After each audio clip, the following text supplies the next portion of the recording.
Hello everyone. पिछले भाग में हमने पढ़ा था कि भारतीय संविधान में 22 भाषाओं को मान्यता मिली है। हमारे संविधान द्वारा 22 भाषाओं को स्वीकार किया गया है। वो 22 भाषाएं कौन कौन सी हैं मैं बताती हूँ।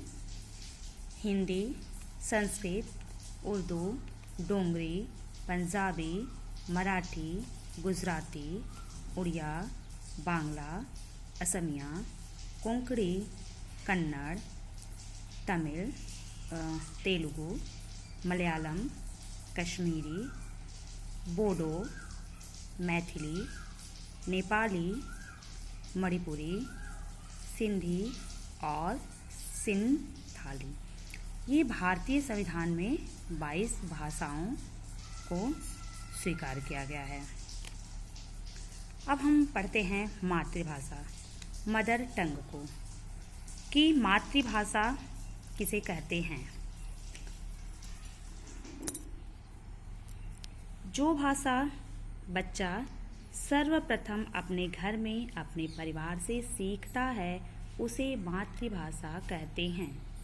जैसा कि नाम से भी इसके क्लियर है, मदर टंग, मातृ यानी कि माता, भाषा मीन्स भाषा यानी कि माता की भाषा। तो जब शिशु किसी परिवार में जन्म लेता है तो सर्वप्रथम वह जिस भाषा को सीखता है अपनी माँ के द्वारा, अपने परिवार वालों के द्वारा, अर्थात अपनी माँ के द्वारा जिस भाषा को सर्वप्रथम शिशु सीखता है वही भाषा उसकी मातृभाषा होती है।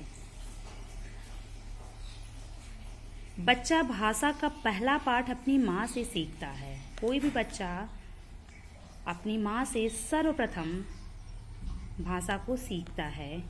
जो भाषा माँ बोलती है वही भाषा बच्चा उससे सीखता है। उसकी माँ जिस भाषा का प्रयोग करती है, जिस भाषा में बोलती है, जिस भाषा का प्रयोग करती है, अपने परिवार वालों से जिस भाषा में बात करती है, बच्चा वही सुनता है और स्वाभाविक रूप से उसी भाषा को ग्रहण कर लेता है, सीख लेता है। जैसे यदि माँ पंजाबी बोलती है तो बच्चा पंजाबी सीखेगा। किसी भी परिवार में पंजाबी भाषा का प्रयोग होता है, बच्चे की माँ पंजाबी भाषा को बोलती है तो स्वाभाविक रूप से वह बच्चा पंजाबी ही बोलना सीखेगा।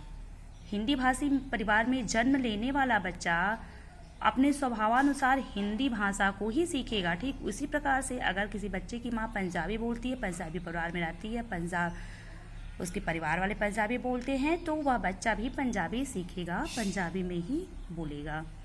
पंजाबी ही उसकी मातृभाषा होगी।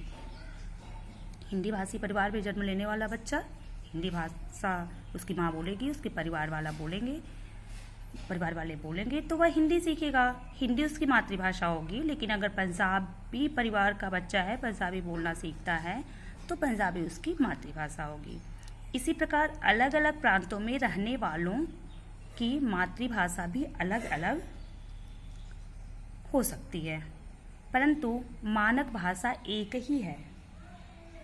मानक से मतलब है वह निश्चित या स्थिर किया हुआ सर्वमान्य मान या माप जिसके अनुसार किसी प्रकार की योग्यता, श्रेष्ठता, गुण आदि का अनुमान या कल्पना की जाए वही मानक कहलाता है।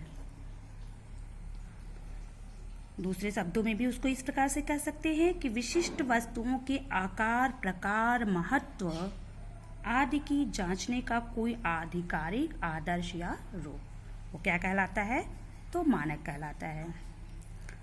अब हम साहित्य के बारे में पढ़ेंगे कि साहित्य क्या होता है और साहित्य किसे कहते हैं। इस पाठ में हम सिर्फ यही देखते हैं कि साहित्य शब्द कैसे बना हुआ है।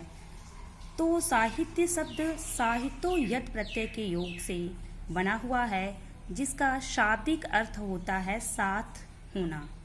साथ होने से मतलब है शब्द और अर्थ का साथ साथ चलना। इसको अंग्रेजी में लिटरेचर कहते हैं। अब प्रश्न आता है कि लिटरेचर कैसे बना।